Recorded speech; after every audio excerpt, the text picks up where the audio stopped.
It is 12:59. Good afternoon. I'm Lucas Panzica. A reunion in Charlotte. The Panthers are signing former franchise quarterback and MVP Cam Newton after meeting with Carolina brass today. That from Ian Rappaport. Multiple reports surfacing now as Sam Darnold will miss the next few weeks. Cam is back in Carolina. The Titans designated cornerback Christian Fulton to return to practice on Wednesday. He remains on IR, now enters a 21-day period where he'll be eligible to come off of IR. The team practicing in the bubble over at St. Thomas Sports Park today. Preds picked up a road win at the Stars on Thursday, 4-2 in Dallas. Ryan Johansson and Matt Duchene with a goal apiece at 7-5-1. They remain on the road at the Blues tonight, a 7 p.m. puck drop. College hoops, Vandy's season opened up a 91-72 win over Alabama State on Wednesday. Jordan Wright led with 16 points. Scottie Pippen Jr. adding 15, and the Lady Vols opened up with a 59-49 win over Southern Illinois. Thursday night football tonight is in Miami. The 2-7 Dolphins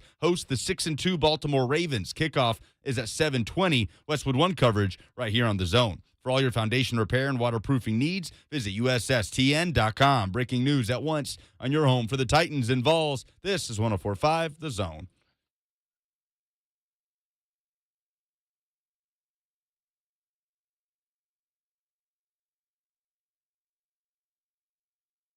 I would have hit him. Blaine and Mickey, 104.5 The Zone. H-Town Mickey making an appearance today in the rain. Oh, man, it is horrible. Be safe out there now. We know all you guys, when it rains, it kind of, pandemonium, happens. And Why is that? It just traffic all over the place. You can't get anywhere. You better allot an hour from anywhere you're going. Will Bowling was telling us he lives like, 10 minutes from here, and it took him an hour. I said, did you go the right way? He's still laughing. He said, yeah, I was going the right way. Then I decided to go another way and then another way just to make sure I got here. He took the scenic route for sure today. Titans did their Thursday stat dump. There's so much stuff in here. And it used to be, it was like the Derrick Henry Stan account. It's like, Derrick Henry's, he's the eighth guy to do this. He's the fifth guy to do this. He's the only guy to do this. Well, since Derrick Henry's had a couple of weeks off now, they're like, let's tweet it. Let's send out some stuff about some other people. Who that? Pretty amazing stuff. Titans right now on this winning streak that they're on during the Titans' current 5-game winning streak. And think about it. This is against the Chiefs and the Bills and the Rams. This isn't against Colts, who, by the way, are going to get dangerous before the end of this season. I don't want any part of that. I told you, they're a solid team. I hate to say that when their record is what it is, but they are. I guess what? I don't want to play them again. No. Thank goodness those two games are over by midseason. Don't want to see them in the postseason. Do not.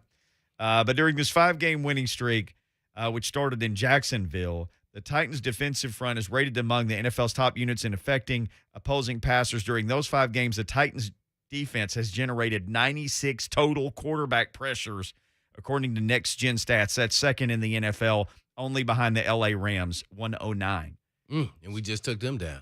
Sure did. Yeah. And here's the thing. And so that's a tribute to our offensive line when you're talking about they're the number one, in that as bad as it seemed, that was just the norm. And for people killing Bobby Hart. We'll back up linemen. Against the team that gets the most pressures in the NFL. Right. Mm-hmm. Hey, man. And he probably got no reps with the ones at practice this week. Do you think he got any reps? I mean, maybe got a handful. Probably didn't get that much, if any. Well, I'm going to say this. He probably got reps on the scout team. Yeah. Which was not practicing against, like, what you're going to do on your own offense. There's no Aaron Donald. Yeah. But I'm talking about you're not even practicing your plays. Right. You're doing the other team's plays. Right? Absolutely. But you got to continue to work on your technique and basically run someone else's plays. So you can still continually get better, but that's still tougher. You want to be in the action, working with your guy, your partner next to you. And this is against some of the best teams in the NFL. This was against the top seed in the NFC, the team, the Bills, that everybody still thinks is going to win the Super Bowl or go to the Super Bowl from the AFC, at least a lot of people. And they're doing it with 4 people every week. Yeah, the defense. It's 4 people. They're not even blitzing. And it made me think, Blaine, the whole thing about watching Dean Pease's defense was like, ooh, who's he going to send on this play? Right. Is it going to be Jayon? Is it going to be Logan Ryan? Mastermind, scheme up. Yeah. Mm-hmm. And this thing with Bowen, they may send somebody, but they're still doing it within the context of 4 people.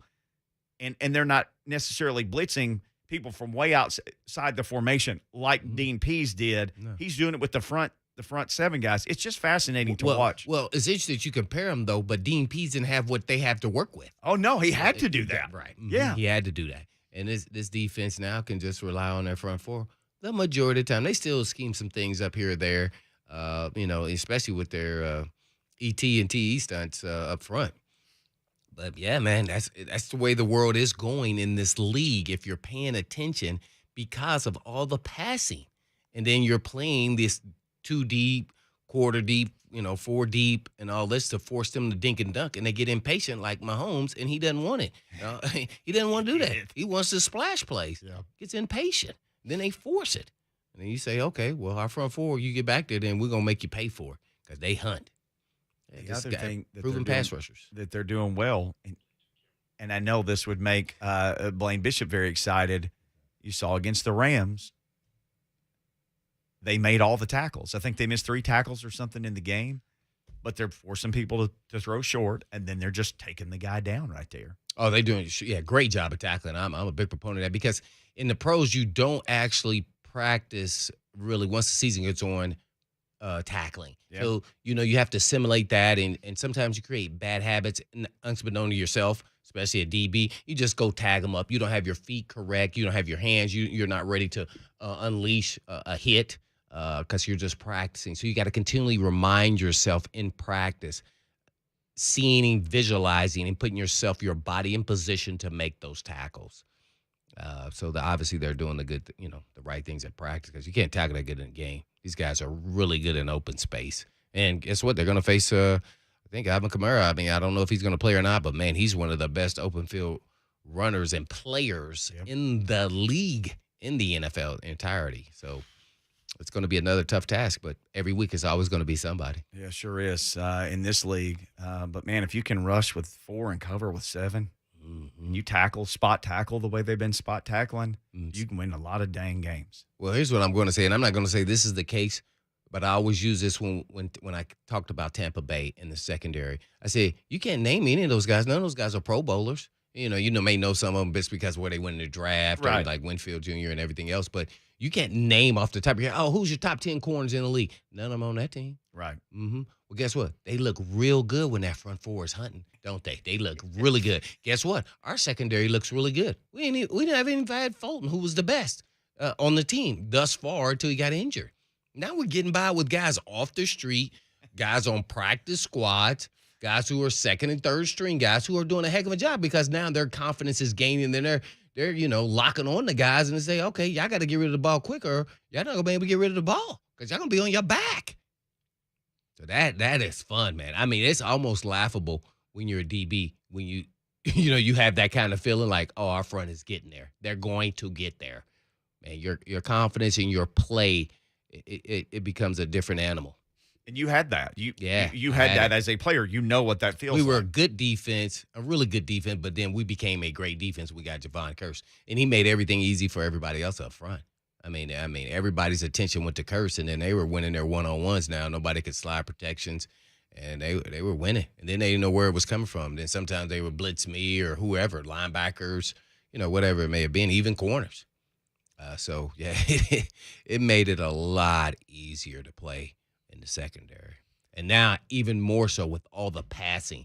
Pass the ball, but they didn't pass it like this in my era. I mean, they throw the ball. It's like that's the first thing. Not on the Vrabel side, not him. He's going to counter that, which right. I like because now your teams aren't prepared to play a team like that. Sure. So this physical and runs the football. It made this match when they played the Patriots, though. I've been watching a little bit of them. They run the football. They're pretty physical. I was impressed with Jones. But right now, got the Saints. Their defense is going to be a lot to handle. So we're going to see if our defense outplays their defense. Something about the Saints, every time I watch them, they just look different on turf than on grass. I don't know what it is. They just look faster when they play in the dome or on any turf surface. When they're on the grass, they just look like a really good team. Like as far as speed wise, I'm just looking at speed and the talent, and I don't know why that is. And some dome teams don't play as fast on grass, so I'm interested to see that part of it. And that could be the edge in this game. Dome teams like playing in domes, right? grass teams like playing on that grass. That's a team over there across the Cumberland that's built to play on grass. Yeah, well, it's built to play on anything, really, at this point. But, so I'll be interested. And, I want it kind of cold, little chill, 45-ish. Little cold breezy. that morning. I don't know what the temperature is supposed to be, and we want it to be like that. And then, what's the temperature supposed to be?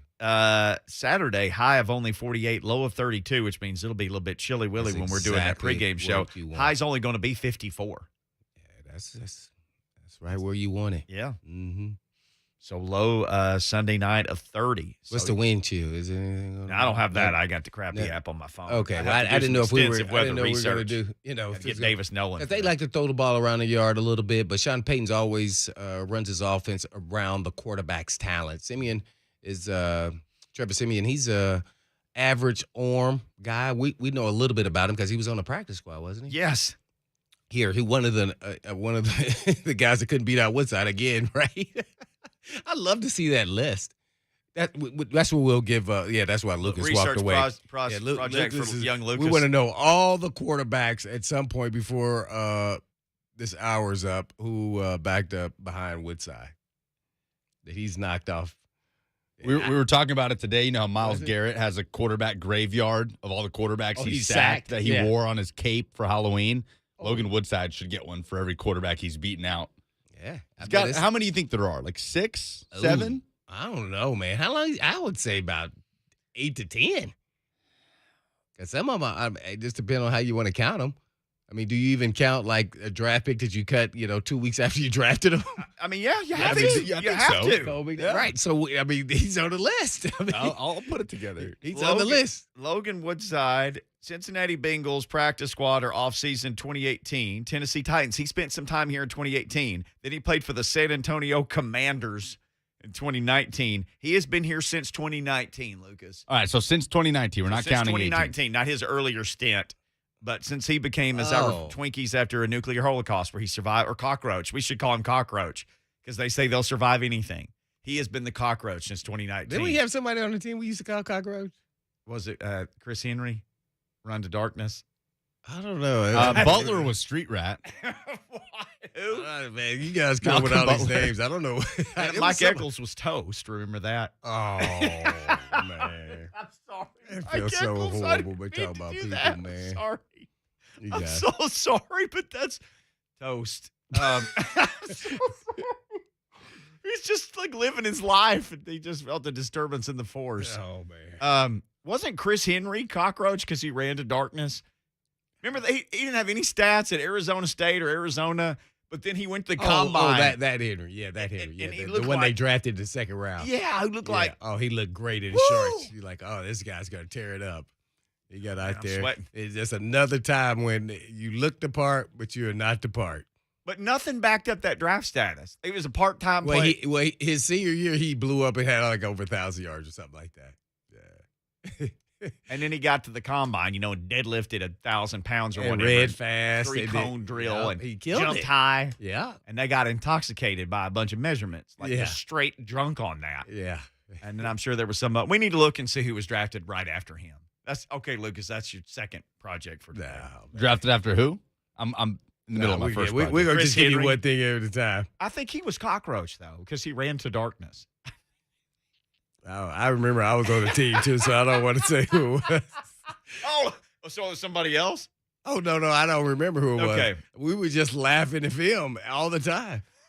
Just be like, man, this guy. What are you doing? Yeah. I mean, it was really funny, though, because the players actually know before, like, the coaches or the management who drafted him. Like, oh, man, this guy's not very good. First of all, because he could fool you. First of all, when we were in shorts and everything, he looked like, ooh, we might have got us one here, man. This guy must go be good. Man, that's when I learned about, as soon as we put on the pads, this guy disappeared. I was like, oh, man. Chris Henry managed to stick around here for 3 years and played 9 games. No, he played 10 in 3 years after he was a second round He was draft fast now. He was fast. He was a 50th pick in the draft in 2007. Then he played 1 game for Seattle, and he was done. Oh, man, no. I definitely did play with him, but we had somebody like that too. Okay. Well, maybe there were 2 cockroaches on the team. Yeah, that's why I heard it before. But, those are probably jokes in the locker room that probably never That got never out. made it out. And I don't know who it was. You being nice. I don't recall. All right. Be thinking about this. 145, we got Mike Detillier coming up next. He's one of our favorite guests on the radio station to talk Saints. We can ask him draft questions. We can ask him anything. He can answer anything. 145, check out Blaine and Mickey Twitter. We're going to do some midseason Titans awards. We got a couple people who've responded. We want your response there. So respond. You can see offense, defense. You can see all the categories. Yeah. Or 145, you can even call in, and we'll keep that going into the next segment as well. Titans midseason awards. But next, Mike Detillier here on Blaine and Mickey.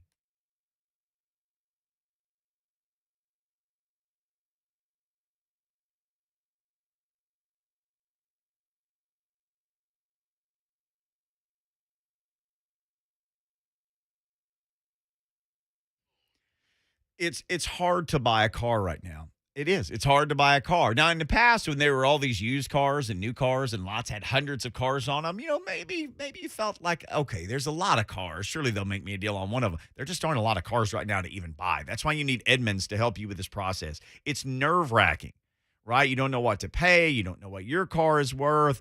You don't know if you should buy one of the few new cars that's out there, or maybe should you pay like new prices for used? Well, that's where Edmunds comes in. They can help you with all this. They've been taking the stress out of car shopping at Edmunds for over 50 years. Now think about that, 5+ decades of nothing but cars and telling the consumer, you, me, what cars are worth and which car is the best for your needs and what cars are the best deal and what is your car worth and all those great things. So you need to just go to Edmunds. Then you'll be armed and ready to make the purchase. Let them coach you through the process. Edmunds is here to guide you to your perfect vehicle. Visit Edmunds.com to see their best car rankings and search for vehicles near you. Again, that's EDMUNDS.com. For cars, there's Edmunds.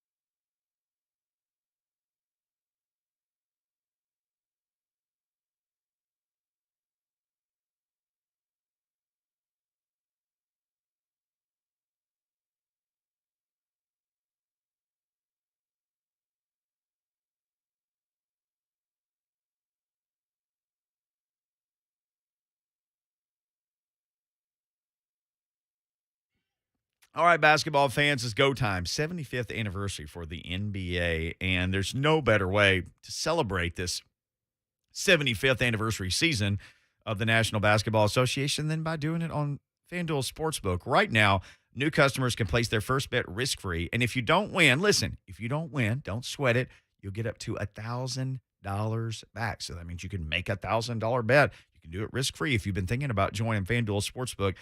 Now's the perfect time to give it a shot. Now, once you download that FanDuel Sportsbook app, you'll see how easy it is to go from sport to sport. And if the NBA is your sport, pick your game, maybe pick a same-game parlay, whatever it is, it's all there. And they've always got odds boosts and all sorts of different promotions to make it even more fun on FanDuel Sportsbook. And if you've already got it, FanDuel Sportsbook is going to hook all customers up with $50 when you refer a friend, plus your friend will get $50 too. Just invite them using your exclusive referral link, which can easily be found when you click on the refer icon. See for yourself why FanDuel is America's #1 sportsbook. Download now and get that risk-free bet up to $1,000. The first bet that you make, you got to be 20 or older, present in Tennessee. First online real money wager only. Refund issues non-withdrawable site credit that expires in 14 days. Restrictions apply. See terms at sportsbook.fanduel.com. If you got a gambling problem, call the Tennessee Red Line at 1-800-889-9789.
Blaine and Mickey, 104.5 The Zone. This guy's just a great guest no matter what. If we just wanted to talk about, where to get the best gumbo, or if we want to talk about the draft or the Saints or anything, we just love him. Mike Detillier joins us now. Mike, how in the world are you doing? I'm doing good. No hurricanes in the Gulf, so we're doing real good.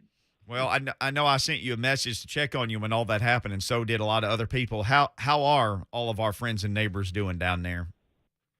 Well, Mickey, it's this is going to be a long-term build. I was fortunate. Yes, I did have some roof, some structural damage to a part of my home. I had an old shed that I guess had been built since 1986 with a couple 1,000 pounds of work tools that got lifted up and thrown onto part of my roof. But everything good, and it's getting better inch by inch each day. I'm good. For me, I had a livable home and that sort of thing. But man, still a lot of suffering down here in the lower parts of Lafourche and Terrebonne. You got people living in tents, makeshift homes, and so that's difficult to see. But resilient people, tough people, and getting better each day. Hey, is there an account or a church or a Red Cross? Is there somebody doing stuff that our listeners could send money or send anything to help? Mickey, I can send you a link to a couple of different people that are doing that type of work. And we finally, I think, this happened in late August, and federal government's just acting now. They just starting to send like a couple dozen FEMA trailers here. Okay. And these are people that are in one of the most strategic spots in the United States.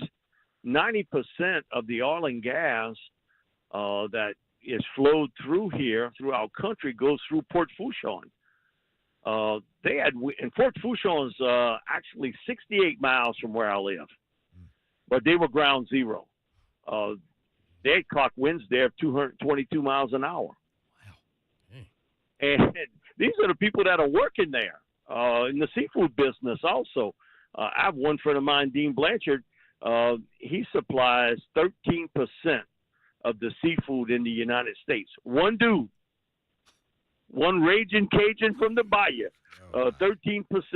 And federal government could care less, really, to be honest about you. They treat it like insurance. Go move somewhere else, okay? And for a lot of these people, they may not have another choice, and it would hurt everybody, but these are the people that are working those oil and gas rigs and getting through all that.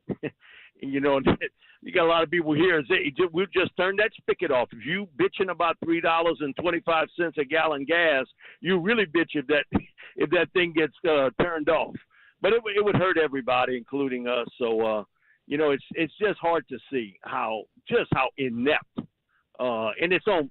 Come on, this isn't a Democrat, Republican, Independent thing. They all screw ups, every one of them. And so they only won't come here for a photo op, everyone. So it's really a sad situation. Goes to show you, when you pull that lever in the box, you better make sure your local officials are the best people, because those are the people that really, if you were like Lone Ranger, they were the people that came through. I'm talking about parish presidents and mayors and sheriff's department, people like that. They were the real heroes in all this to get everything up. I was without electricity for 16 days, and home generators are great, man. Natural gas. I got tipped off by a friend of mine in 2008. He was like, Mike, you got extra money, invest in Generac. And I'm like, well, man, what you talking about? At that time, there were a few people I'd heard of with home generators, but it was mostly, just for like independent use, or if you want to go camping. And man, that's a big thing here now. If you had it, very fortunate. Well, but I'll send you that link, Mickey. Please do. We'll tweet it please out. Do. We'll tweet it out. I promise you, Mike, and we'll be happy to do that. All right, let's talk a little football. Saints and Titans getting ready to play. I want to ask the first question about this because I get to talk about one of my favorite people, one of my fellow Arkansas State alums. you got a great one in Demario Davis down there. Other than Alvin Kamara, he's the best football player on this team. Ooh. I mean, I think back, it's over 35 years me covering the NFL and college football. I can't remember another linebacker in his 30s hit his prime. Yeah. Most of the time those guys 25 to 28. Davis, he bounced around this league all over. Jets, Browns, Jets. He comes here with the Saints, and he's a star player. Really is. Been just tremendous. Great leader. And as much as I can talk about how talented he is, he's an even better person. Really is. Just a tremendous guy on and off the field. And he's taken the mantle, so to speak, from Drew Brees. He's the leader on this football team. Just a great football player. And, man, you wish you had I know you can't have 22 like that, but you wish you had about 15 of them because, man, he can play. He's smart, great instincts. And it doesn't matter if it's against the run or he's blitzing the quarterback, pass coverage. He is superb, just superb. Well, love hearing it. Hopefully he plays great on Sunday, but not so great that the Saints can win this. Mike Detillier, our guest, he is at Mike Detillier, M&D Draft Report, Saints Report, WWL Radio, and a whole bunch of other great media spots for him. No doubt, Mike. Thanks for coming on, man. And I guess sticking with the defense, since you were talking about Demario Davis, is what about that front four? Because you guys, when you look at the stats, you guys have done pretty solid versus the run, and that's what the Titans like to do, run the football and set up the play-action pass. So kind of take us through what the defense has been like this season consistently versus the run, as well as getting after the passer. Blaine, we have 3 or 4 camps here on the Bayou. Everybody knows about the Manning one, but we have the biggest defensive line camp in the country, Louisiana Line Camp. And Ryan Nielsen, who's the Saints defensive line coach, is one of the guys that's there every year. And so, him and I sit down, we have a long interview. Before I even ask the first question to him, he's like, hey, he says, kiddo, he says, don't ask me about a pass rush first. Always ask me about stopping the run.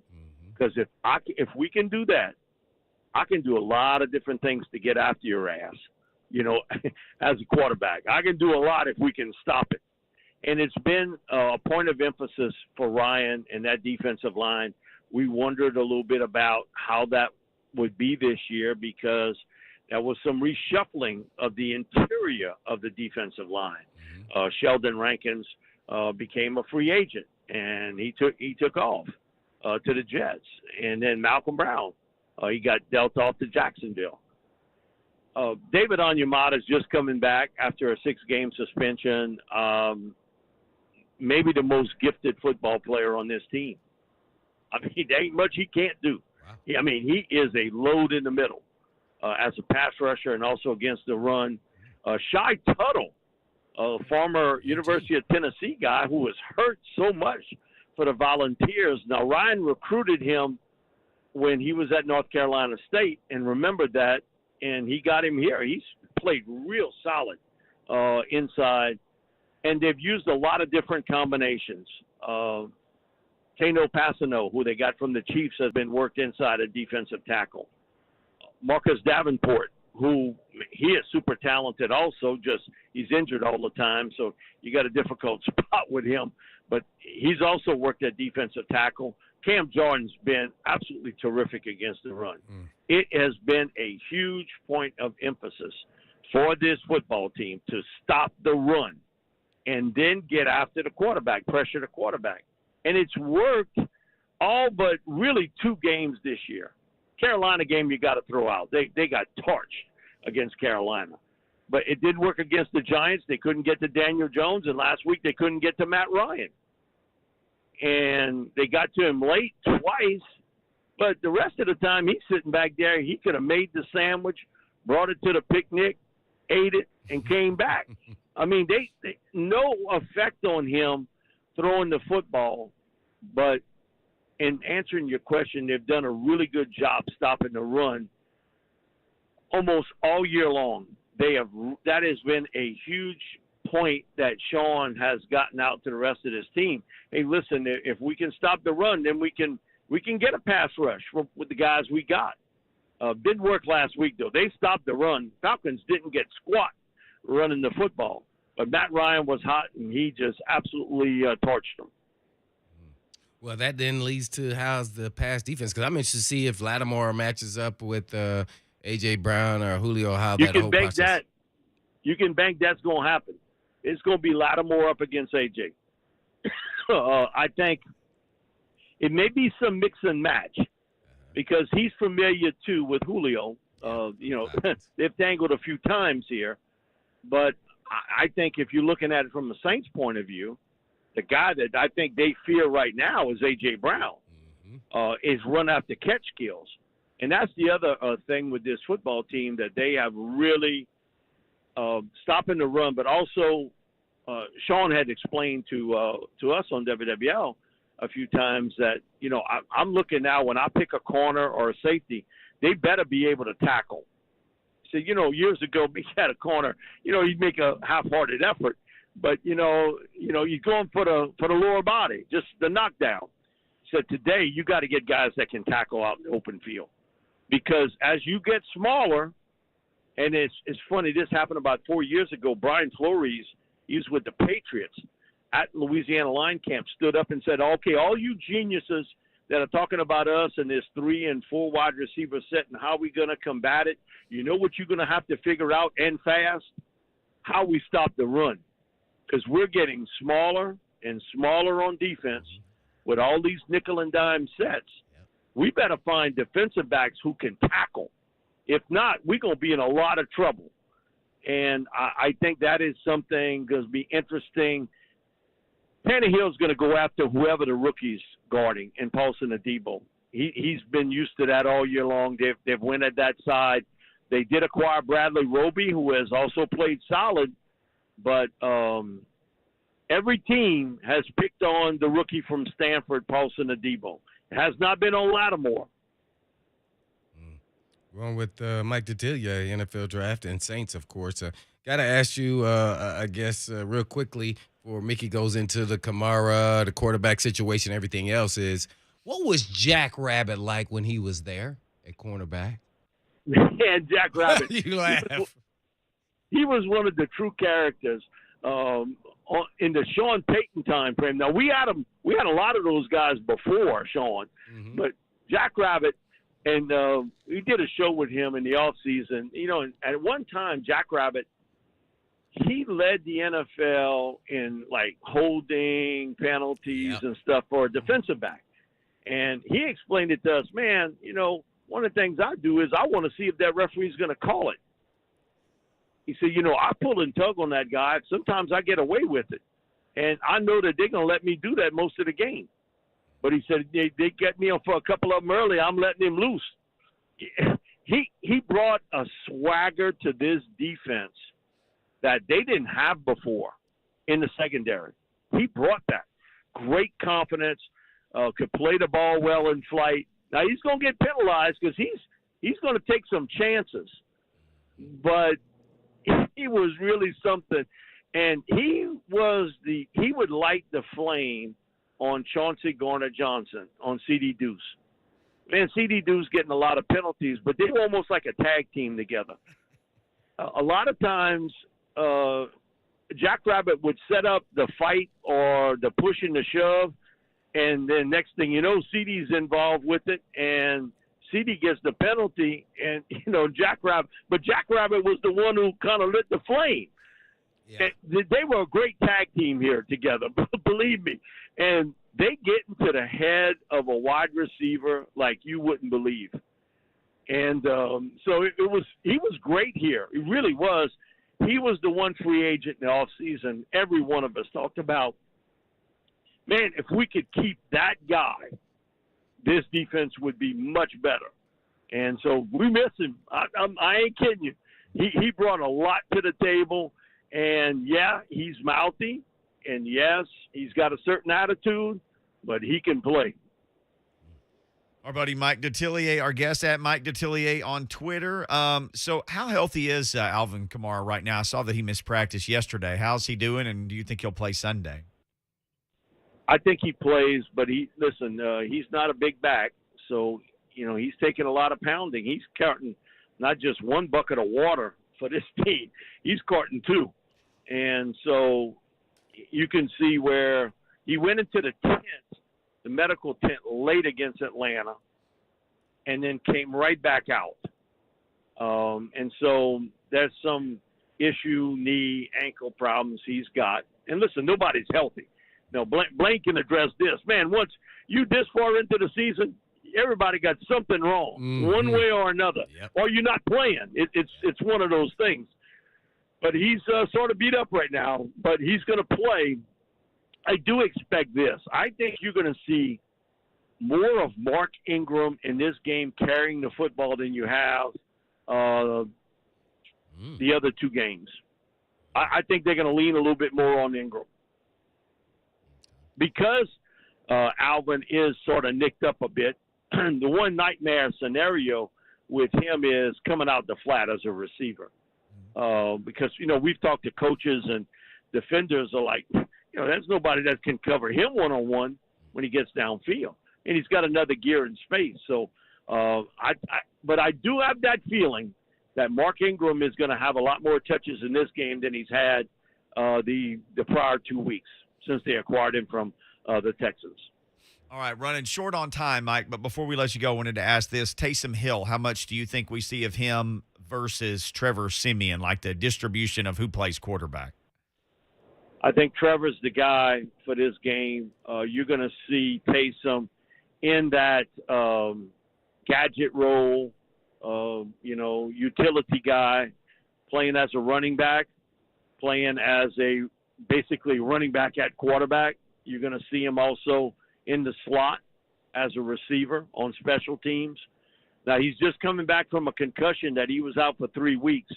Last week was his first venture back. And so they careful with him, but I think you're going to see him in that dual role. And Trevor's going to be the guy.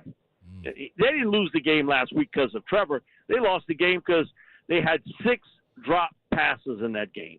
And no heat at all on Matt Ryan until late. Speaking of that, drop passes real quick, do you have interest in OBJ? How much? Well, I know one thing. Sean's playing like college recruiter right now. Man, I don't know how much he's promising and everything else, but I know the Saints are in the hunt. The thing with it is, if you looking around and you can play with Pat Mahomes or Aaron Rodgers, or you come here to play for Trevor, that sales pitch better be pretty doggone good with Sean to get him to sign here. But, listen, he's from this area, went to LSU. But, he is setting this up for his next big payday in 2022. Yep. So, I hope he would come here because he'd be the number one option. Believe me, Deontay Harris is the number one option here. And he is a very good little player. But he's awfully small. He's 5'6", and come on, you can't pump him the football 8-9 times in a game. So I think that's the big thing with the Saints, that OBJ would be your number one guy if he signs with the Saints. Mike, you're the best. We love talking to you. Send me those links or anything you want to send. We'll put that out and try to get some help for your neighbors down there. Thank you, buddy. Always grateful for your time. Always great. All right, guys. God bless. Thank you. Yes, sir. You too. At Mike Detillier, follow him. You want to follow him, and you also want his draft guide every year. All right, when we come back, and even into the beginning of the next hour, we're going to do Titans midseason awards. You want to hit up Blaine and Mickey on Twitter, you can see what we're talking about. We'll give ours. We've already had some people do that. But hit us up, Titans midseason awards. We'll discuss next.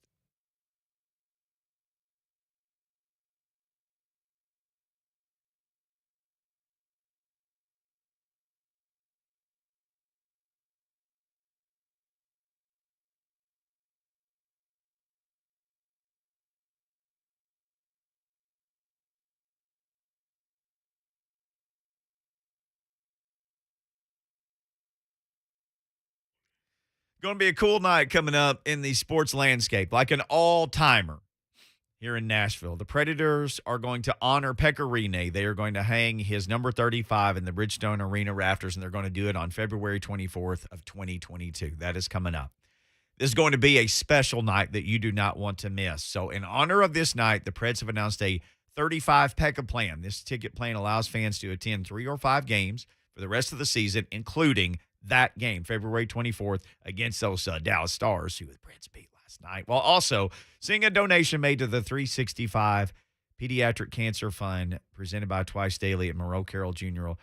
Children's Hospital that is so close to Pekka's heart. The 35 Pekka plan is the best way to get tickets to this historic event, and all fans in attendance will get a replica Pekka Rinne jersey retirement banner. Again, this is one of those that you don't want to miss. You want to be able to tell everybody that you were there. So here's what you do right now. Go to NashvillePredators.com/Pekka plan and get your plan. Get your tickets today.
Blaine and Mickey 104.5 The Zone. So it's a 17-game season, so we couldn't do this at halftime of the Rams game. That was the midpoint of the season, but we can do it this week, which would have been fantastic if we just popped on and said, we're going to do some midseason awards here at halftime. Could have done on Titans Radio, man. That would have been fantastic. Yeah. Hey, Mike Keith and Coach Mack, we're going to jump in here, Rhett. Yeah. We're going to they would have enjoyed it. I think so. I think they would have enjoyed it. Mm-hmm. But we wanted to do a little midseason awards. Have a little fun today with that. Give out some midseason awards to the Tennessee Titans. Here are the categories. Pretty simple stuff. You can call in. You can hit us. Aaron, Rex have both tweeted us at Blaine and Mickey. You can go there. It's easy to answer the questions. They're midseason awards, offense, defense, special teams. See, we told you this was easy. Biggest surprise, which, I mean, just is your biggest surprise. Biggest disappointment. Aaron actually didn't go player on this. He went something else. I thought this was interesting. Most underrated Titan through the first half. And Lucas suggested Rookie of the Year. And as I was putting that in, I was realizing only one rookie has played in every game. But this is one that could change based on who plays in the second half of the season. So it could get much more interesting, the race for Titans Rookie of the Year. Or it's like anything else, like beauty, it's in the eye of the beholder. So you get to pick whoever you want.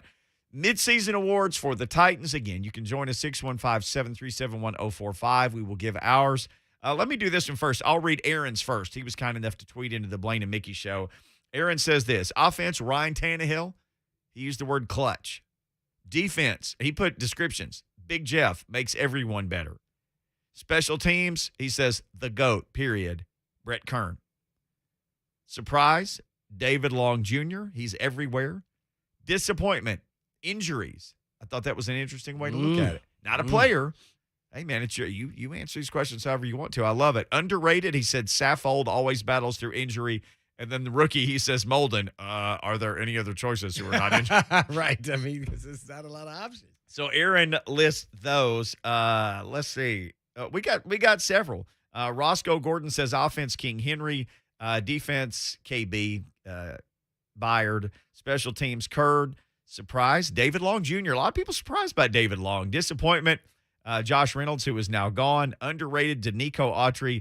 Rookie, Elijah Molden. That is Roscoe on Blaine and Mickey Twitter. So we've got Rex as well. He says Henry, offense, Byard, defense.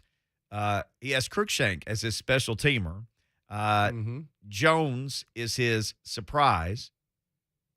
Autry is his underrated, and Molden is his rookie. So that's Rex on Twitter. He said surprise also could be Jackson.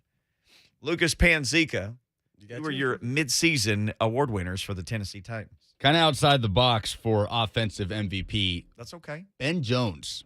Oh, the anchor. I say that with Aaron Brewer having played better recently, but I don't know if there's more of a drop-off between Ben Jones and whoever's behind him on the depth chart than anywhere else, other than maybe the quarterback position. Because Ryan Tannehill certainly has to be the MVP of this team moving forward, right? Without Derrick Henry the rest of the regular season, most likely. But I think it's Ben Jones offensively. That dude, for how many injuries this offensive line has had to gut through, that dude's been available. He hasn't been healthy, but he's been available. He's been banged up and consistently gets praise from all his teammates, all his coaching staff about his toughness and how important he is. You don't see mistakes from him. He's a leader. For me, it's Ben Jones.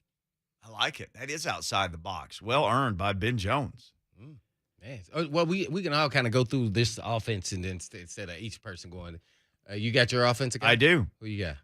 I went with the King just because 30 touches a game while he was available for most of the first half of the season. To me, it was Derrick Henry. The other team knew he was getting it. He was still going to get it. Even on the games where he didn't have great yardage totals, here's what a run is against Buffalo or Kansas City or anybody that he runs it against. It's about 35 seconds clock time every time. So 30 times, he can take up 30 seconds of clock time. That's a big deal. And then he can also just run around you or finish and run over you, or he can just run away from everybody. Go with the King. That was my offensive pick. Yeah. I know it's a cliche, but I went with the King. Well, first half of the season, there's no way. He's still leading rusher in the NFL right now. So I am yards. King. King. He probably will be next week too. Yeah. So he's still number one. So, we went through that. Which one you want to go next? Defense? Go we have defense. enough time. You got to be quick, though. All right, we'll get defense. Then we'll take our break. Then we'll come back. We'll finish in the first half of the second hour. Who you got on defense? For me, it's the guy who's tied for a third in the NFL in sacks right now, in Harold Landry with 9 sacks. The step forward that he's taken. Blaine, I think I'm just conditioned at this point for how often you talk about the secondary and how much help a secondary gets from a pass rush. Probably not a coincidence. Kevin Byard is maybe having a career year with the best pass rush so far that he's ever had for the Titans. So Byard, you can obviously make the argument he's a candidate for Defensive Player of the Year. But Harold Landry, I don't think anything happens on defense with the success they're having without Harold Landry and obviously the push they're getting up front. But he's getting home, and he's getting home consistently. Right. And since he said that, I'm going to just go ... for me, too. Yeah, I'm with Harold Landry. Because of his consistency game in and game out, there's not a game that we haven't called his name doing something. Even in this last game when you would probably say he didn't do a lot, still got a half a sack. Sure did. 7 games. He's at least had a half a sack in a row. So how many sacks he got right now? He's got 9. Yeah. In 9 games. Yeah, he's the defensive guy. As much as it pains me not to go with my man Byard. Do you guys know what the projected tag number is for a linebacker next year? I looked because I knew we would talk about Harold Landry today. Ooh, because this may be the easiest way to keep him for another year. The tag number. Tag number. Is it high? Not this year, but next year when the cap's going up. $18 million. Just under 17.4. You're always good at guessing those numbers. I was close. 17.4. Hey, man, sorry. We don't know what's going to happen in the future, but we're going to have you for another year. 17.4. That's projected. Could be a little more, a little less. Could be 18. Could be a little less. So who'd you have? I had Kevin Byard. I do. 5 interceptions. Hey, man, I sit next to a safety every day. I'm picking a safety. It was hard for me not, but yeah, there was some I can't believe games. you didn't pick a safety. I will try not to be biased to the safety. Oh, come on, man. You can be biased. All right. Landry, he's about to get his payday. He's about to get paid looks like Byard. Maybe it's $17.4 million. I'd have a hard time letting him go after this year. But, I'm not the salary capologist. All right, we'll take a break. We'll come back. We'll finish. Special teams, biggest surprise, disappointment, most underrated rookie of the year. We'll do all that next. Join us if you want to. Blaine and Mickey, 104.5 The Zone.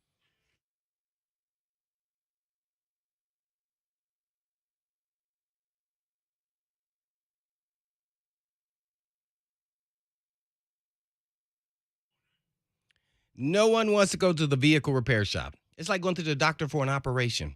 The typical first reaction is, how do I know that I really need what they say I need? Well, sometimes you really wonder if you're getting a repair recommendation or you're making someone else's mortgage payment.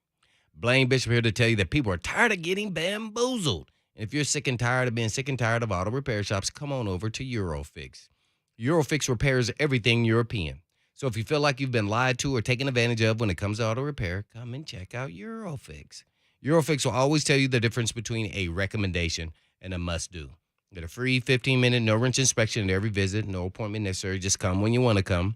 And Eurofix also offers a free nationwide 3-year, 36-month warranty on all work, plus a free rental-car with reservation on every repair, so you're not stranded sitting around all day. And all you have to do is just give them a call at 844-EUROFIX. That's right, 844-EUROFIX, Monday through Friday. Or you can visit online at myeurofix.com. That's myeurofix.com. But always tell them Blaine sent you.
It is 2:02. Good afternoon. I'm Lucas Panzica. A reunion in Charlotte, North Carolina. Cam Newton is signing with the Carolina Panthers. They re-signed their former franchise quarterback and MVP after the injury to Sam Darnold that'll rule him out for the next few weeks. Contract numbers, according to Adam Schefter, up to $10 million for the rest of the year. That includes $4.5 million fully guaranteed, although Panthers head coach Matt Rule said P.J. Walker will be the one to start against Arizona. The Preds picked up a road win at the Dallas Stars Thursday, 4-2. Ryan Johansson and Matt Duchene each with a goal, now at 7-5-1. The Preds remain on the road at the St. Louis Blues tonight. That's a 7 p.m. puck drop, and multiple reports saying the Predators have waived defenseman Rocco Grimaldi. College hoops, Vanderbilt's season opened with a 91-72 win over Alabama State. Jordan Wright with 16 points. Scottie Pippen Jr. with 15. The Tennessee Lady Vols opened up with a 59-49 win over Southern Illinois.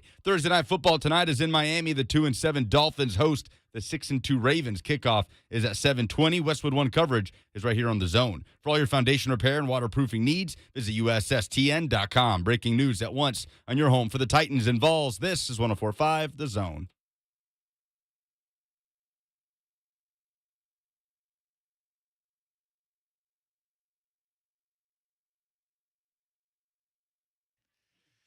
Blaine and Mickey 104.5 The Zone. Happy Thursday to you. Gee whiz, Thursday, second hour of the program. Time just flies and you're having fun. Football season, talking football, that's fun. We're doing this. We ended the first hour with midseason awards. Blaine's mad. We were watching some practice videos. Titans are off the practice field. Are you okay? After what you just saw? I'm not. I got a headache.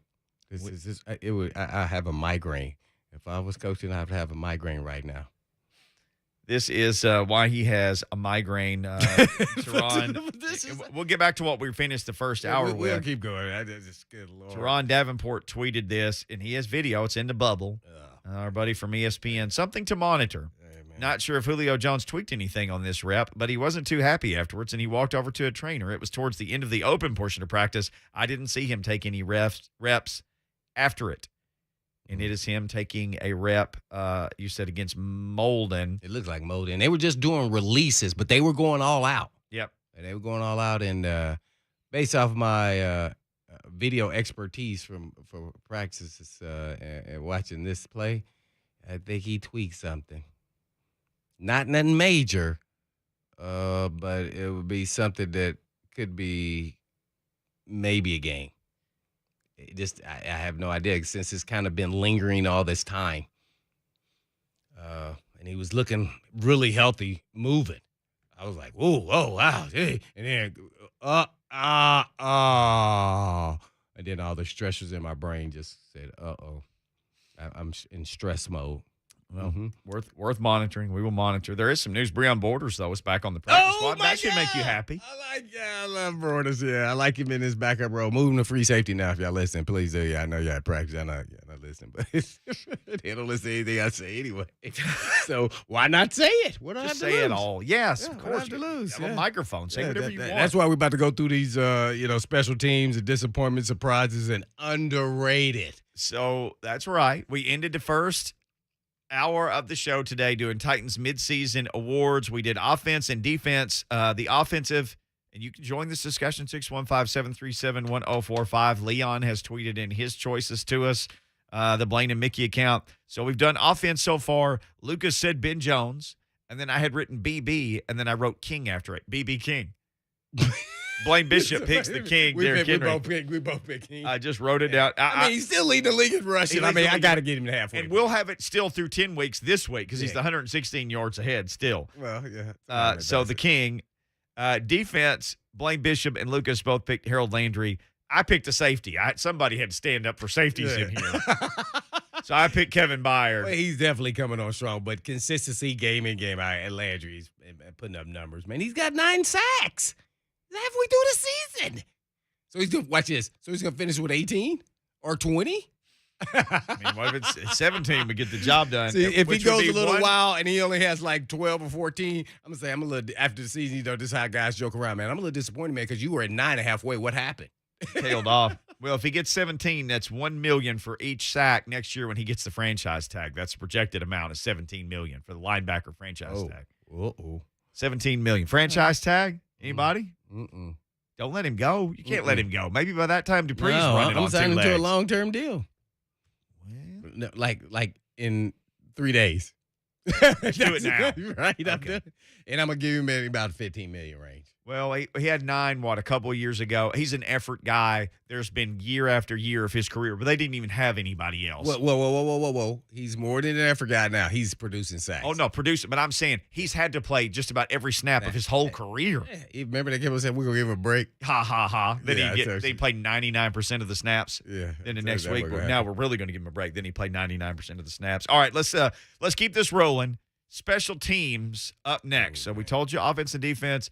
Lucas Panzica, your special teamer of the midpoint. It's got to be Randy Bullock, right? 15 of 17 this year, long of 51. He's missed one extra point, attempted 26.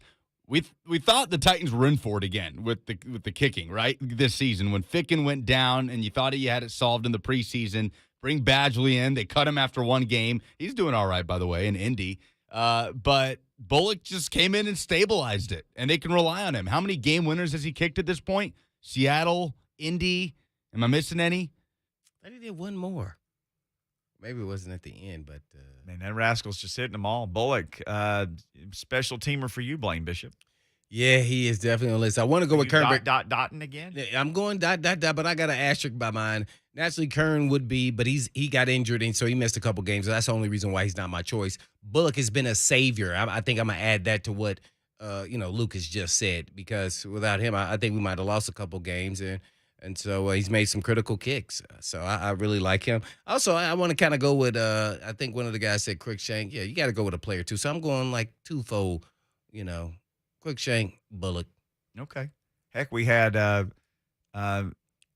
yesterday we had Amani Hooker on and asked him about the special teamer of the game from the previous game. He's like, gosh, Monty Rice, he had a tackle and had assist. Anyway, so some of those secret warriors out there doing work on special teams. Mm-hmm. I also had Randy Bullock, which will lead me into this. Randy Bullock got 2 places on my midseason awards. He was also my biggest surprise, Randall Bullock. Oh, so that's what we'll do next. Biggest surprise. All righty, since we already got the Bullock, what you got there, Lucas? I didn't expect Christian Fulton to come on the way he has this year as a true number one corner. He was one of the best corners in the league on all, measurements and grades, PFF, whatever, through those first 5-6 weeks before he went down. Didn't expect that kind of jump from him. Thought it could happen. I mean, I thought he was a first-round quality talent coming out in 2020, but that kind of jump, I don't know if I saw coming. I'm definitely not dotting it because he's missed. But he is definitely right in his analysis, no question about it. He's played better than probably even I expected. But he was solid. But let's see if he can duplicate that and come back and stay healthy, because this is 2 years in a row he's got injured, missed some games. So I don't like that when you're young. But my surprises, number one, 2 of the guys I really like, and it's because they kind of overachievers, just ballers, and that is my man David Long Jr. Oh yeah. Mm-hmm. Man, what a surprise, probably by most. Not for me, because I saw it early a year or so ago, because I think that's when they had my man, what's the man who does the show with Lawan? Compton. Yeah, I said I didn't understand why he was in front of Long. Yeah. Nothing against guy, but remember, he had got picked up late. Right. Long was already there. That's why I said that. Right. So how did you just usurp him? It didn't last long. Right. It didn't. Eventually, I got it right. And I have a double whammy. My man, Mr. Third Down, Jeremy McNichols. Yes, he has found a role finally. He's a third down back. He blocks, he runs, he catches, he does it all. I got to go with him as a surprise, because he's consistent. Every week, we can depend on him. Absolutely. Still one of the top receiving threats on this Titans team. Lucas is tied up briefly on the phone here. Let's go into biggest disappointment. Who's the guy that you thought would be carrying it a little bit better than he is right now along the line? Man, what comes with high expectations, and then you don't do those things to meet them. And that is my man. I know he's been out, Rashaan Evans. As much as I love him and I thought he was going to be a constant Pro Bowler here this year and last year. Been very disappointing. Just okay play, but when you're first round of contract year, supposed to be better than okay. So that's kind of disappointing for me. So that's kind of where I'm going. I also have a little asterisk. I like to see Mr. Jackrabbit play a little bit better too, but I didn't want to go as far as say disappointment. All right, we got about a minute and a half to run through the rest of them. Lucas Panzica, a disappointment for you so far. It's the Evans on the other side of the ball. Okay. Darrington Evans. Oh. It comes down to availability, and that can go hand in hand with the injuries across the board for this team. But, I mean, you're talking about him with the opportunity he would have had right here, and they probably still would have gone out and gotten somebody, but good one. it's Darrington Evans. That's a real good one. For me, it's Ferkser. I thought Ferkser might have a breakout year. He's got an opportunity here. There was nobody in front of him on the depth chart. Now the other guys are in front of him on the depth chart. He's got 10 catches. He's got 13 catches, for 110 yards. I thought, like, against the Rams the other night when they were trying to get the ball out quick, that would have been a perfect Ferkser game, and just haven't seen it from him yet. All right, got to hurry through these. Most underrated Titan for you, Lucas Panzica. He's not underrated on this show, but Chris Jackson. Easy for me, ... Chris Jackson. Action Jackson, that's my guy. You got it, taking my guy. I'm going to ... him, but I'm going to also go with Ben Jones and Danico Autry. That's all needs to be said. You can combine them into a power couple, Benico. All right, rookie of the year. This one may be easy, Lucas. This was your category. This is Elijah Bolden. So do you have? Okay, Elijah Bolden. Else out there to choose from. He's the only guy that's played in 9 games. Maybe Monty Rice gives him a run for his money. Maybe Dylan Radins becomes some revelation on the O-line. I got a feeling it's going to be Molden. All right, that's our picks. You can hit up at Blaine and Mickey on Twitter. Oh, underrated. Watch this. Bobby Hart. And with that, you can hit us up on Twitter. You can answer there. Just having a little fun today picking our midseason awards. When we come back, Doug Mathews gets all of our awards, and he will join us next on Blaine and Mickey to talk Vols and Dogs.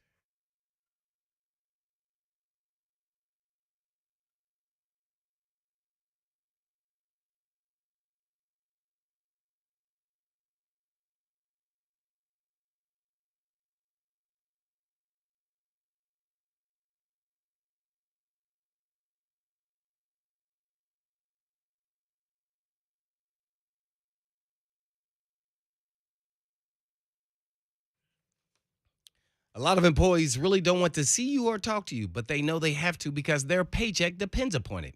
You can see it in their expression. It's like you can almost hear them say, "Here comes another problem," and that's putting it nicely. Ever been treated that way by an auto repair shop? Tired of getting the runaround only to get the runaround again? Well, come on over to Eurofix. Eurofix repairs everything European. And owner Aaron Stokes once said, "Being ignorant made me successful." And what he meant was, when you don't know any better, no idea what your competition is doing, when you provide the best you can, success will come. And that was in 1999.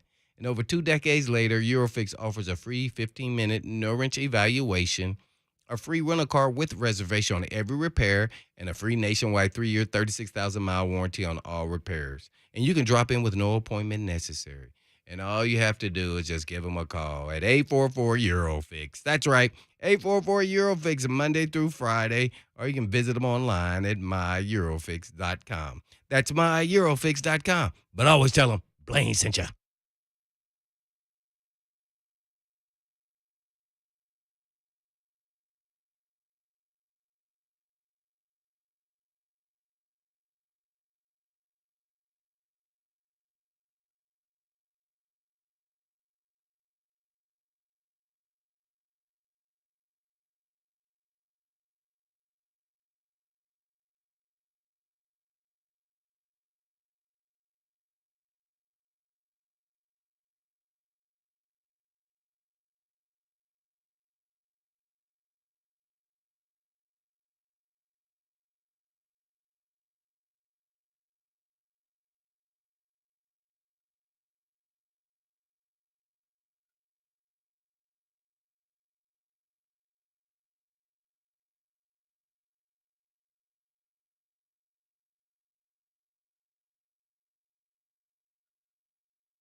Blaine and Mickey, 104.5 The Zone. Coach Doug Mathews said to join us here in a minute, but he is out fighting the good fight for somebody somewhere, so we'll have him along in a minute. And no doubt there was a lot of players up for question for some of these awards at halfway point for the Titans, as we kind of discussed. We even discussed, Quisenberry for biggest surprise. I mean, he's doing really well. I mean, just threw him in there, and now he's just started. Nobody even talks about him, so there's a lot of players like that on the roster, especially in the trenches, that we could probably pick and use for some of these categories. So I was trying to go outside the box with Ben Jones. Sure. Like that. Well, hit us up on Twitter at Blaine and Mickey. Again, Titans midseason awards. Had some fun there. But our guy Vols to the Wall was the guy who mentioned Quisenberry. Absolutely been a great surprise for this team.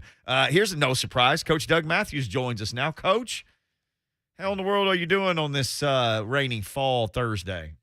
Absolutely wonderful. I was a tad late. I was on the phone with Coach Kevin Steele, kind of discussing Southeastern Conference, Tennessee, Florida, a few other things on there. So anyway, of course, he's on every Saturday with me, and we try to get our ducks in a row. But how are you all today?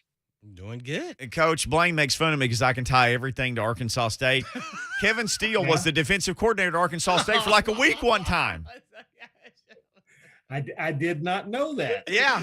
I don't think Kevin Steele goes around telling everybody that he was for a weekend working at Arkansas State. So there you go. Who was the head coach then, Mickey? Malzahn. I'll be darned. Well, and then he got a better job, but I talked to him. He's a super nice guy. I was sad when he left. I felt like we could have been that good week friends. that he was there. That was a glorious week, Coach, with him.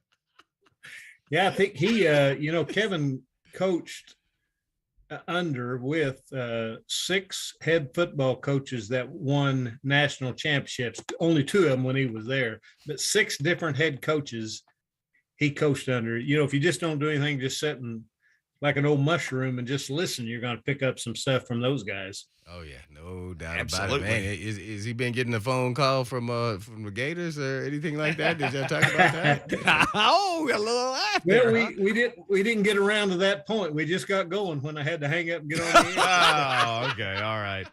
Okay, Coach. We believe you. Hey, Coach, how concerning was and I know the last few weeks they played a lot of plays. How concerning was the defensive effort at Kentucky by the Vols for you watching that? Well, it was one of those ball games where some of the statistics on there. Now, I'm not a big history buff on statistics, but boy, just a couple of them on there, that just jump out at you. First off, Tennessee played 99 defensive snaps, and they only had 19 defensive players that played in the game. Whoa! So Just made my back twitch. Right there. They had at least 6 guys that played almost every snap. That was one. And then the other one was Tennessee scored 47 points in 14 minutes. So that's, we remember the old, Mickey, you're an old historian, the old point-a-minute Michigan teams back in the 19-teens and 1920s. That's 3 points a minute. Now think about that. Yeah, the Chiefs average 3 points per drive in the Rams in the NFL. How about 3 points a minute, Coach? You don't score 3 points a minute in NBA basketball. Even on the Showtime Lakers, man. Oh, man. That's right. Wow. Coach Doug Mathews, our guest. He always got a stat to drop on us. Brought to us by the Tennessee Highway Safety Office. If you put down some drinks, put down your keys. Remember, fans don't let fans drive drunk. Brought to you by the Tennessee Highway Safety Office. Joining us now on Blaine and Mickey, Coach Doug Mathews. Yeah, Coach, man, you always make us a lot more smarter than we were before you came on. I guess give us your overview and observations of the Kentucky game, because I really think the pivotal point was still in those 3 points right before the half. That was pretty impressive by High Point Crew. A couple of things on it. Obviously, both offenses. Number one, there was only one punt in this game. One punt. And that was a 53-yarder with no return by Tennessee. So only one punt. But we really saw both offenses do exactly what they set out to do, what the game plan was. Kentucky wanted to run the ball. throw the ball also. They were almost 50-50. I think they had 50 passes and 48 runs, something like that. And a couple of those runs were probably called passes where the quarterback kept it. Tennessee wanted to spread them out, big play them. Both of them worked out exactly the way that they wanted. Got down to the last drive. We always talk about getting the game into the fourth quarter. Both teams got it in there. And Tennessee defensively, to their credit, after all of the poor third downs and all of the poor, I would consider poor pass defense, the last 4 plays of the game, plays 96, 97, 98. Kentucky was over. They were, first and 10, didn't make it, second and 10, third and 10, and fourth and 10, 4 incomplete passes. So you got to give Tennessee a lot of credit. You have to give Kentucky a lot of credit. It was a game that kind of reminiscent, really, of people who follow this series. There's been a lot of high-scoring ball games, both in Lexington and Knoxville, and this is one of them. But defensively, again, there's a lot not to like. But boy, the fact, Blaine and Mickey, that they had when they really should have been at their tiredest, they found a way to make 4 key pass incompletions in a row, which was a rarity in that ball game. Sure. Mm-hmm. Well, with Coach Doug Mathews and Coach, man, when I hear all those numbers and then you talk about how many plays players are playing, at some point, this is going to catch up to the defensive players. I mean, so when I say that, I go, how do you sneak in, let's say, people keep saying they don't have depth. That means that they don't have SEC depth. That means they don't like the players that's on the team that's after the second string. That's what I'm going to say. So how do you sneak in a player that you really think, there's some things missing here for him. He's not quite what we want yet, but you get him some reps to get that other players just a little bit of rest, whether it's 3 plays, 5 plays. Did you ever have a situation like that where you're trying to just give some guys some rest, especially in the trenches, where you're just trying to get them some reps and just get them off the field? Well, yeah, absolutely, particularly defensively. Blaine, I think you'd agree with me on this. If not, you'll let me know. But, a defensive back can play every play. Mm-hmm. If they're not injured, they can play every play. Linebackers, you'd like to get a little change, but really where you need the depth more than anywhere is in that defensive line. Tennessee in this ball game played 8 defensive linemen for the 4 defensive line positions. They played 8 defensive backs, and they played 3 linebackers. That was it. And the linebackers situation, they just don't have anybody there because, quite frankly, 2 of those guys are just pretty good players. They play as well as they can play. They're just not real good. But you'd like to have more depth. But I think what they've done, both sides of the ball, is our guys that are playing, we're going to leave them out there. We're going to play them. And, if we get tired, we're just going to get tired. I think they would like to put some players out there, certainly defensively, but they didn't do it in this game. And if they're not going to do it in this game, they're not going to do it. One of the just think about this, talking about the plays they played. The last 3 ball games, now they had an open date in there, but Ole Miss, Alabama, and Kentucky, Tennessee defensively has played 293 snaps. I just give them so let's just round it up to 100. They're playing 100 snaps a game. Wow, man. Well, going into this Georgia game, Coach, where do you see the matchups? I think offensively they're going to be okay. I think they're going to put up at least 20 points. I mean, you could disagree if you want, but how do you see this game playing out offensively and defensively for Tennessee and how they match up versus Georgia? Well, here's the way I look at it. And when I get asked this, can Tennessee beat Georgia? I would say no, they can't. But as we know, Georgia can beat Georgia. Yes. And if they get out there and lay the ball around, make a mistake or 2 in the kicking game, maybe fumble a punt, throw an interception, or 2. If they let Tennessee get in it, again, this is one of those games where, from Tennessee standpoint, you just want to get into the fourth quarter with an opportunity to win. One of the really neat things about Kentucky was that was the 3rd time this year that Tennessee had an opportunity in the last 5 minutes of the game to either tie in Pittsburgh's case or win in the Ole Miss case, but they didn't get it done. They rolled for 2. Well, this past week, they got it done. So that should help, as far as confidence goes on that. But the whole key to this game, listen, Georgia is really, really good. And I watched them play a lot this year, broke them down a little bit on some game tape. I don't know that I've seen a better overall defense. The 92 Alabama defense under Gene Stallings that won a national championship was, but these guys have no weakness. They're physical up front. They're tough up front. They're front and they're linebackers. They're extremely hard to run against, and they're extremely hard to pass protect. So that's not a very good combination. But having said that, Tennessee, some think that maybe they need to slow it down on offense a little bit, use up a little bit more time. I don't know this, but I'd be willing to bet Coach Heupel speeds it up. Yeah, I bet he goes ultra fast because he's going to try to get his mismatches and also get Georgia maybe not lined up quite right and hit some of those big plays on.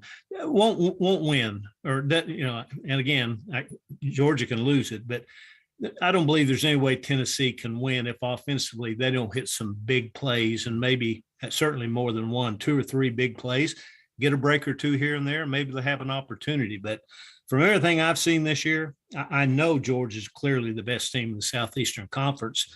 I think they're the best team in the country overall.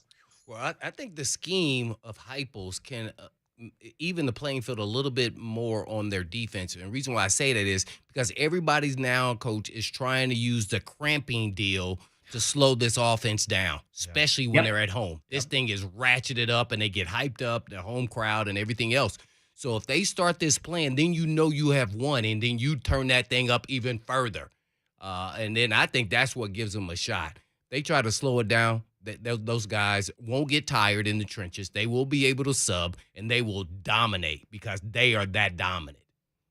Well, and that's not Coach Heupel's game. I mean, he's would he like to not run as many defensive snaps? Yes, but as we know, a lot of that has to do with the defense getting out on the field. Now, off the field, now they're still going to run a lot of snaps, but you can't go 15 to 20 or let the offense go 15 to 20. Pick up a 4th and 24. And, you can't blame too many people other than yourself on that. But, that's the style they play. The defense coaches, the defensive players know that that's the style they're going to play. He's initiated that, and I don't see that changing at all. Right. Yeah, I was talking about the other team's defense. But, we're on with Coach Doug Mathews. I guess one more. Do you think UT should be ranked now? And then if you were – how much does that give you confidence, your fan base, your players, or does it impact it at all? No, I don't think they should be ranked. I mean, they lost to a good Pitt team who's still in it in the ACC. They got beat pretty good by a Florida team who I thought at that time was playing well, but obviously they're not. Alabama, they played them close. And Ole Miss, they had an opportunity. It's close to Alabama in the 4th quarter. The final score wasn't close. And Ole Miss, so they've lost some games. That's not important this year anyway.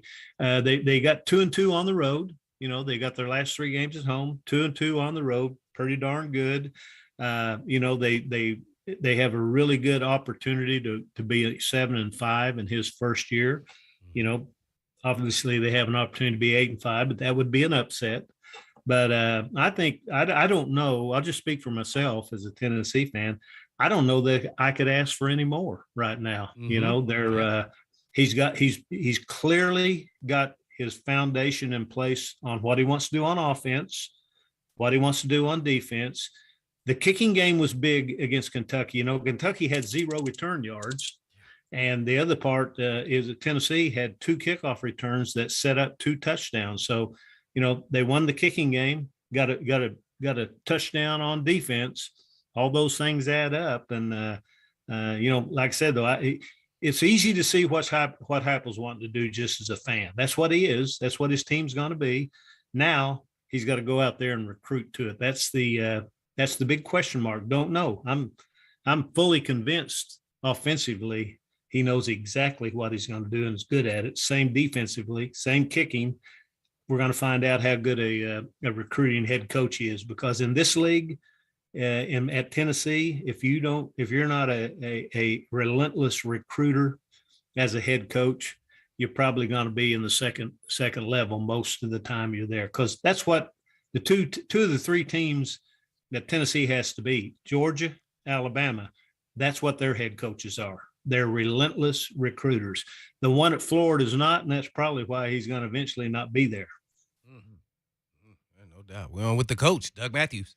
Coach Doug Mathews. We were talking in the green room with one of the younger guys from the station here, and the guy was kind of running down Stetson Bennett, and Blaine and I were like, "Oh man, this guy's a winner. I mean, this guy's a starter for a championship caliber Georgia team, and he's keeping a guy that a lot of people think has an NFL future on the bench."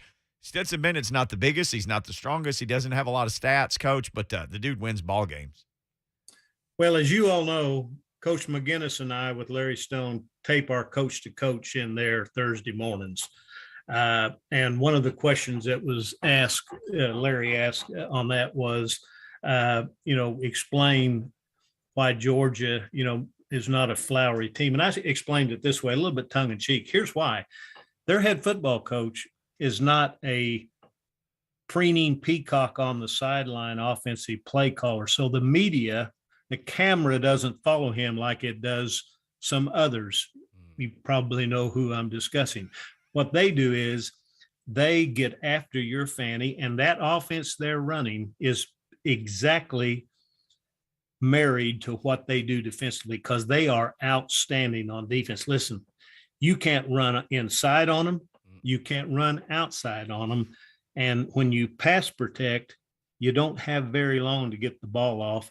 And Stetson Bennett, he kind of proved his worth last year. He doesn't beat them. And he's become a pretty darn good passer. And the way they run the football, they've always had a running back. They all look alike. This white kid looks like every other one they've had the last decade. They all put the foot in the ground, run over it, and then they go play pro ball somewhere for about 10 years. So, Yeah. But, I agree with you. I mean, he is, he's not going to be an all-conference guy, but he is exactly what they need. I think that's why Daniels hadn't got back in there, because Bennett is playing so very, very well right now. Listen, if Georgia doesn't turn the ball over, and if they run the ball physical, they'll hit a big play every now and then because of their running game. Their wide receivers most of them are injured. They throw the ball to the tight ends as much as they anyway, but they just do that. Well, that's why they're 9-0 right now. Morvin Joseph, coach in the transfer portal, just seems like he never really could find a spot, and they couldn't find a spot for him. I always hate to see somebody leave, because I remember him coming, and it was a guy a lot of people were excited about. Good kid. He's a tweener. He's not big enough to be a defensive end. And he's not, he's athletic, but he's not athletic enough to be a linebacker. He did very well on special teams. I think it's good for him to be leaving. Listen, if he, with the depth problem and the talent problem at linebacker this year, if he was not able to crack not even the starter, but being a backup at linebacker this year, he wasn't going to play there. And this is one of the reasons why I think the transfer portal is good, because he can now leave. He wasn't going to play at Tennessee. He can now leave, go somewhere, be eligible immediately, play. Everybody's happy. Tennessee gets a scholarship, and he gets an opportunity to go somewhere where he can play. Coach, always great talking to you. People can catch you football Saturday, Big Orange Sunday, right here on the Zone. And, of course, with Blaine and Mickey in this time slot every week. We appreciate you, Coach. Thank you.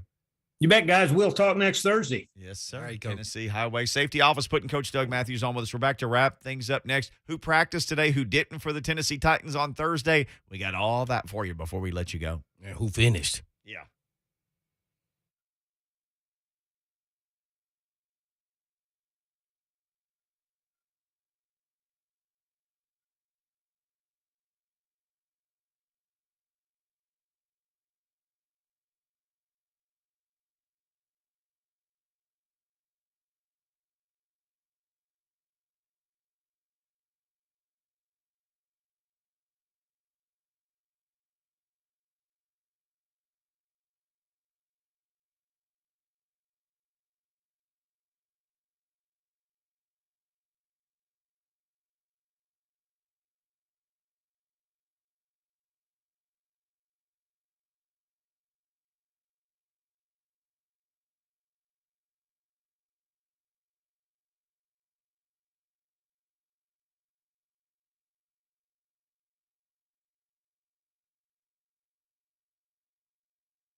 Blaine and Mickey, 104.5 The Zone. Little Wings. I like this, Lucas. I like you playing a little Paul McCartney and Wings, man. Nice song for a rainy day outside. It doesn't rain much in Los Angeles. Probably a pretty good destination. Lucas, what were you telling us? The guy who I dislike most in the national media for his adherence to a wrong principle that the past was forward and the Music City Miracle. So I do not follow him. Apparently, Adam Schefter has tweeted something, though, about Odell Beckham Jr. Yes, Adam Schefter is drawing the ire of a lot of people this football season. Yeah. And not just because of the Music City Miracle stuff. But, he tweeted 3 minutes ago, former Browns wide receiver Odell Beckham Jr. is finalizing a deal with the Los Angeles Rams. Ooh, I'm not surprised because they put in a claim for my man Reynolds, right? But Detroit beat them to the punch naturally because they had more losses. So, hey, man, welcome to Detroit. At least you get to play on Thanksgiving. And I think Odell lives in L.A. now. Oh, I think. Whenever time I see him training, it looks like he's at like UCLA or somewhere. But you never know. Man, that dude. Yeah. Remember Deshaun Jackson was there, wasn't getting targets. Hey, man, y'all cut me loose. Yeah. Okay, we'll just get Odell Beckham Jr. then. Come on, man. Oh, they still trying to win this thing, and they look perturbed after the Titans went out there and just manhandled them. Holy cow! Yeah, they out physical them. They took their pride. They took their heart, man. Yeah. Large Jeff. We need something to spice things up in here. All right. Well, OBJ. That's OBJ in L.A. Some Titans news that made Blaine Bishop happy. This was John Glennon just slipping this in, just slipping it in like it's just a minor note. Breon Borders back with the Titans on the practice squad. Yeah. As you say, future safety, Breon Borders. Mr. Borders. He protects all borders. He does. In the end zone, for sure. They all throwing on him in the end zone. He's making plays. Yeah, because they tell you that, okay, we're going to test him. We tested this guy. Hey, he passes the test down there. Yeah, I think he's kind of that in-between guy. But I bet you he's a really bright guy that studies the game plan and the opponents really well. And that's how he's had his success so far. Let alone he goes out there, man, he makes plays when he given an opportunity. I like him in that role at the free safety spot. I don't know. You can use him anywhere, wherever you need him. Mm-hmm. Yeah. They use Chris Jackson all over the place. That guy's versatile as anything. Corner, inside, outside, safety, potential. Yeah. And they're not quite as skilled as that kid. That's but they would. I think they thought otherwise. But I say that Chris Jackson, man. For people who don't know, from the time he got drafted, not after seeing him play for the Titans, him in college, you said this guy's got something. The way his hips move, he can play corner for this. Because he'd been a corner and a safety. Mm-hmm. They moved him in safety his last 2 years, I think. Yeah. And he was at Marshall, right? Yeah, Marshall. And so you're like, no, I saw this kid. And here he is, man. I mean, he's making plays. He's an integral part of the defense. Yeah, only thing I was concerned with was his deep end speed. So he's kind of been able to pass that test so far. When you got that pass rush, I think that helps out a lot. Yeah, it does. He has to stay healthy too, though. He's been a little banged up. He finds a way to fight through it and end up playing every game most of the time. But they got a nice little find there in the late round. Sure did. And you've pointed this out before. And JR at his best when he's late round guy. Those and free agents, like Tier Tart, just dudes that he finds, free agents, undrafted guys, and late round guys. Bobby Hart. Hey, man. You better stop that, man. He was undrafted. He was nowhere. Even, Quiz was, he was on another roster. But yeah, Quest beat cancer. Unbelievable story. Mm-hmm. But a guy who wasn't really playing for the Texans gets cut loose. They bring him here. That guy. We did some midseason awards and we're talking about most underrated Titans. Somebody said you guys are missing this Quest. Yeah. That guy, he plays. He's consistently out there starting and playing. Yeah, we don't ever say his name, which means you're doing your job. He's doing a good job. Yeah. Yes. Shout out to Quest. All right. Before we go, from Ben Arthur, the Tennessee and Titans not on the field in today's open portion of practice. Dane Cruikshank, Greg Maven, Chris Jackson, Torrey Carter, Bud Dupree, David Long Jr., Rashawn Evans, Harold Landry, Tier Tart, Bobby Hart, and Jeffrey Simmons. Long list of guys missing practice. Bobby Hart, what happened to him? I got to put this on Lucas. All these young guys got to look out for each other. What the heck happened to Bobby Hart? Joe Hunkin here said his pride is hurt. And with that, We will hand the baton off to 3HL and Joe Hunk, the zinger maker. Man, I just want to know if Joe Hunk ripped LaJuan for getting toasted the first game just as much as he's ripping someone who was on his couch. I believe Joe. Joe's an honest guy. And then started. Mm-hmm. Make sure you keep it that way. All right, time for us to get out of here. You know what Joe Hunk and everybody needs more of? Peace!